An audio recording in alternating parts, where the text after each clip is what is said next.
This is Wearechange N.y City on Saturday, March 3rd, 2012. We have Princetruthchaser right here, coming from Philadelphia to help us out. How's it going, Paul?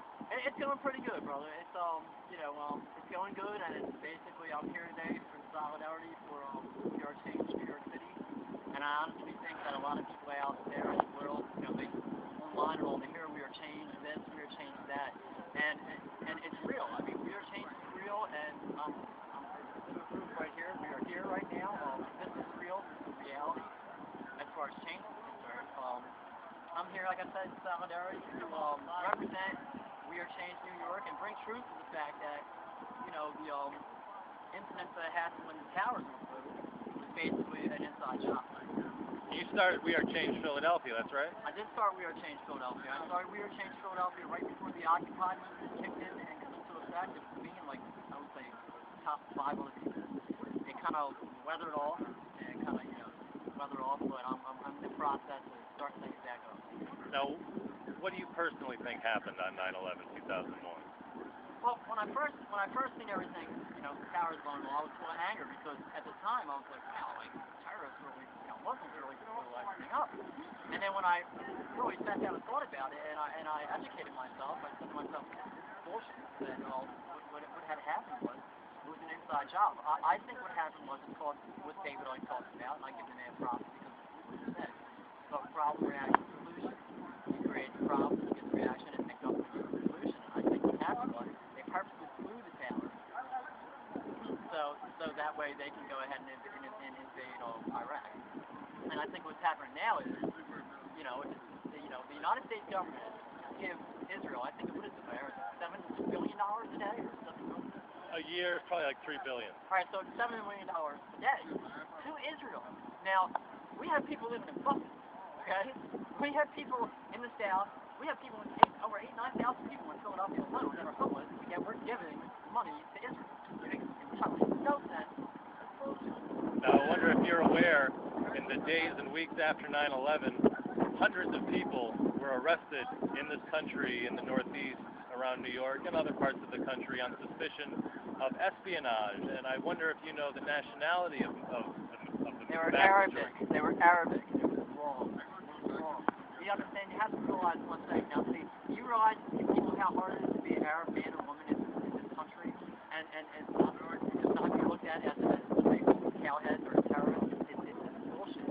And all these people want is country. They want to live their life in their country or live here and be free. It all comes down to being free. But you have to realize another thing now. In the Holy Scriptures, in any religion, in Christianity and Muslim religions, all talk about the end days and the end times. And I honestly believe that's where we are now. And I believe that also, it gets talked about how there's going to be a holy war.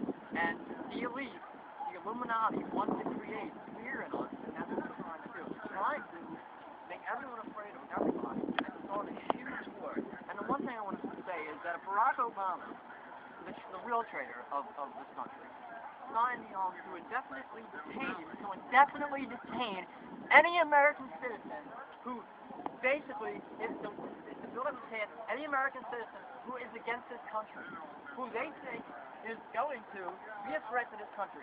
So I'm going to tell you what right now. If I'm out here talking right now, am I a threat to this country?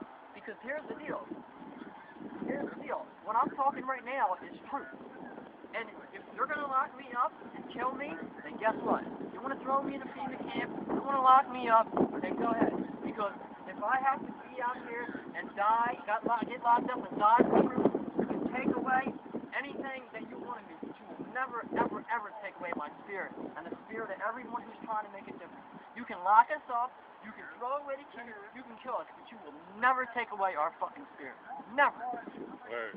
Now, I asked about the people arrested after 9/11. You brought, yes, a number of Arabics were. There was a lot of Arabics. A lot of Arabic people were arrested. However, you're probably aware too that they weren't the only ones arrested after 9/11. A great number of Israelis were arrested after 9/11. Can you speak to that and the possible Israeli involvement in this operation? I mean, as far as the Israeli involvement in this operation, I honestly think that it was kind of like a stage thing to where they wanted to arrest a couple of Israelis to kind of not let people think that Israeli is kind of on their side. So it's like, all right, well, find out a couple of Israelis. So the truth really don't get out that we respond to Israel, and that, you know, basically, you know, we're Batman and they're Robin. Exactly. Now, of course, you know that Bin Laden. When it hits 11. Yes. Bin Laden, of course, wasn't even wanted. Wasn't even wanted, and Bush's family has ties to his wife. Absolutely. There's the Saudi Visa Express, in which it's been proven that a number of individuals were given visas to come into this country who were not qualified, but our State Department allowed it. Now, if that doesn't wake you up and make you want to go ahead and do some research, what does? You think we're all crazy out here? You think we're conspiracy theorists? You think that there are Wearechange N.y. These are citizens of New York, basically saying, who have lost family members in what happened, that this is an inside job. They're saying. So whether you live in Kentucky or California, this is where I'm at. Look, there's the new tower right there. Take a seat. Let's see what's going on. And this is basically, we're in conspiracy theorists. I mean, how many lawsuits are going out there now? You know, as far as, you know, investigations, and not only in America but in other countries. And how much money did Larry Silverstein make from just the demolition of those towers? 3 buildings, that's billions of dollars made from their demolition. And of course, you know about the asbestos problem that the towers had before their demolition. He was going to have to pay millions of dollars to redo the towers, to have the asbestos removed. But lo and behold, that wasn't necessary. All I have to say is that the system's corrupt. Chemtrails in our skies, nasty fluoride in our water, they're killing us. And the thing is this, if our government is that sick, then where are they going to go to extremes to kill over 2,000-3,000 people? What else are they capable of? What else are they going to fucking do to us? And what else is going to take for you to wake up? Come on, man. I'm not out here by myself. What does New World Order mean to you? New World Order means to me is basically world slave. I believe that this is the perfect planet and we're all born on it. Well, I believe that the planet for now when we were born on this planet and we had the world right. But New World Order to me is saying we're all microchips. It's one world government, there's one world, there's one army, there's basically one religion. Right, and we're slaves. We're not group itself. Our rights are gone. And day by day, we see the TSA, what's going on, we're molested at the airport, checkpoints. I mean, the economic collapse that happened in this country, it's basically, so now what's going to happen is, no one's going to have any money, they're going to want to join the Army or the Navy or Marines, which is basically World War III, which is what the New World Order wants. They want the one world government. The few control the many. Now, what woke you up? Was there a single event or instance where... I was being discharged out of the National Guard, and I met this girl, and I know this is going to sound whippy as hell, but she shapeshifted on me, and I'll get to that in another video. Basically, what woke me up was that, and she's like, Paul, for PC, you have so much potential. And I didn't understand, like, yeah, bullshit. I just want to go to the bar, meet some girls, hang out with her. That was my thing. But when I really thought back on it, and I started, honestly, it just, everything is really universal. I have to meditate. After she said that, I got a new meditation. I got to get my chi up. And it also came to me, I mean, interdimensional beings on the planet, and even on a 3-dimensional planet, it's not a strange thing. And few that run this world want to control it. That's what woke me up. I'm pretty much, the meditation woke me up. Now, Occupy Wall Street, have you been involved with that? I have not. I'm mostly doing my way every day. Okay. So, I mean, I've done Occupy Philly, I've done Occupy Washington, D.C. I'm on my way, like, this is the Truthchaser. I'm all about, and I'm bringing truth to anyone. I don't care where you live. I accept no donations. That's not my thing. I will never make a dime off my fellow man. Never. You let me know where you're at. You let me know where you want me to go, and I will get it. I think it's interesting, Occupy, they've been using the 99% and the 1% as a sort of identification of the 1% elite.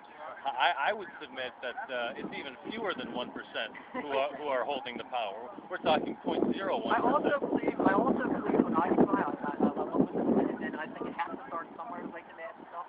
I believe that the whole idea of like big baggers, tax collection, and I believe that that's a small, subject that's really going on in the world, which is population here. I mean, there's fucking our water, there's fucking our air, there's food, right? Chemtrails. Absolutely. And I believe that what they're basically doing is, everyone's I believe that everyone needs to realize it's not only about that. I mean, it's about the box, so much bigger when you see outside. Sure. Well, in the last 45 seconds, is there any parting words? My parting words is this: I will not stop until I drop. The truth train will not be put to stop. I'm here, and I'm not going to stop. We're not going to stop. PT, another Princetruthchaser moment. We are changed. Signing off. Yeah, buddy Paul. That's my buddy Matt.